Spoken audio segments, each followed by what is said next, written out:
नमस्कार दोस्तों, जय श्री राम। कैसे हैं आप सब। हमारे YouTube channel Arvind Kumar official में आप सभी का स्वागत है।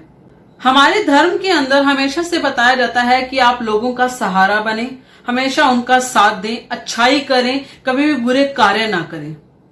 लेकिन हमारे वीरों ने, हमारे लोगों ने, जिन्होंने उस पल को सहा है जब आक्रांताओं ने हम पर हमला किया था, या उस वक्त से जब तब हमारे वीरों ने हमें बचाया है, हमारे हिंदू धर्म को, हमारे सनातन धर्म को बचाया है, अपनी वीर गति को प्राप्त हुए हैं, उन्होंने हमेशा से एक बात सिखाई है।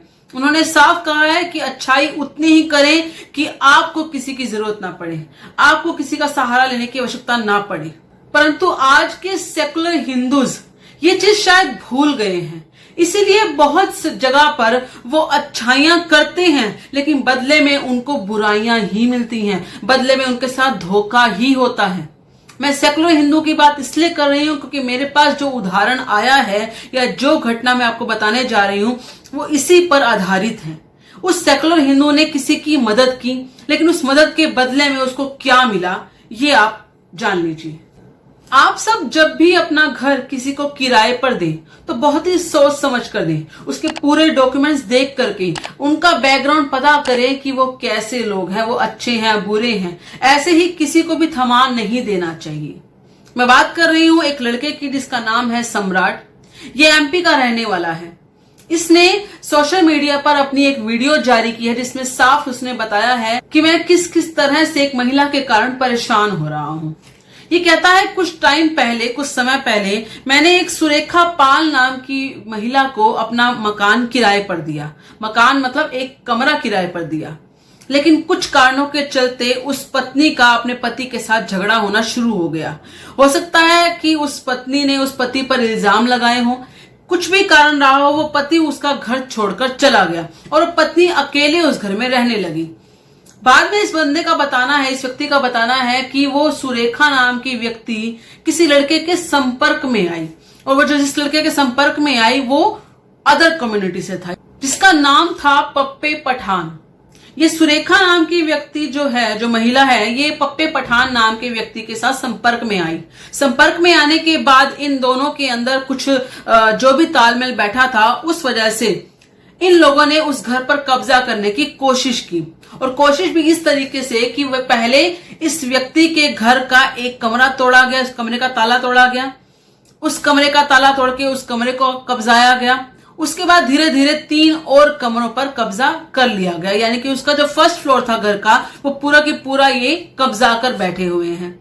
इस बारे में इस लड़के ने बहुत सी जगह पर कंप्लेंट लिखी, लेकिन बहुत सारे सोर्सेज इन लोगों के हक में होने के बावजूद, क्योंकि ये महिला थी तो ये रो धोकर हर चीज को अपने अंडर कर लेती थी और एक विक्टिम कार्ड खेलती थी, जिस वजह से लोगों ने सोचा कि शायद ये लड़का ही अपना घर इसको देना नहीं चाहता। और क्योंकि हमारे कानून में रूल है कि आप किसी को मकान देने से इनकार नहीं कर सकते या किसी कारण से, तो कहीं ना कहीं उस वजह से वो विक्टिम कार्ड अच्छे से खेल पाती थी।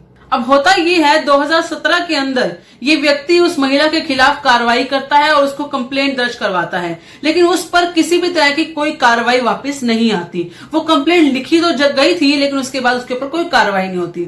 धीरे धीरे करते करते इस व्यक्ति की जो पत्नी है वो कुछ ना टाइम के बाद बीमार होने लगी। वो किसी परेशानी के कारण कुछ टाइम से बीमार रहने लगी, और बीमारियां इतनी ज्यादा थी कि इस व्यक्ति को अपने घर में रुक पाना मुश्किल हो रहा था। बहुत ज्यादा मात्रा में ये बाहर यानी कि हॉस्पिटल्स के चक्कर लगाता था, अपनी पत्नी को एडमिट रखता था, जिस कारण से वो सुरेखा नाम की जो महिला है और वो जो उसका सो कॉल्ड बॉयफ्रेंड बन चुका है, या ये कहें कि उसका पति बन चुका होगा, उसने निकाह कर लिया होगा उस लड़की के साथ, तो वो दोनों इस घर को पूरा कब्जाने की कोशिश करने लगे।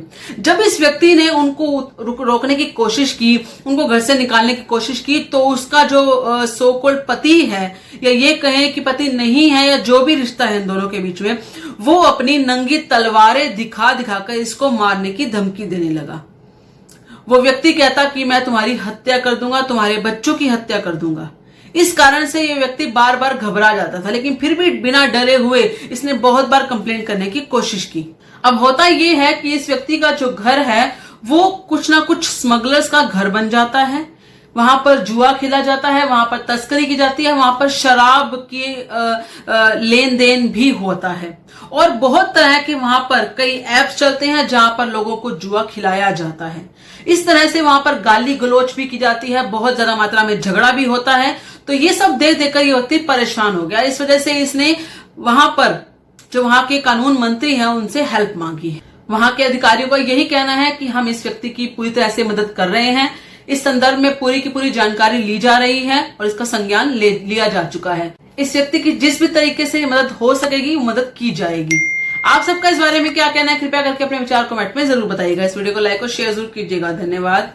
जय श्री राम।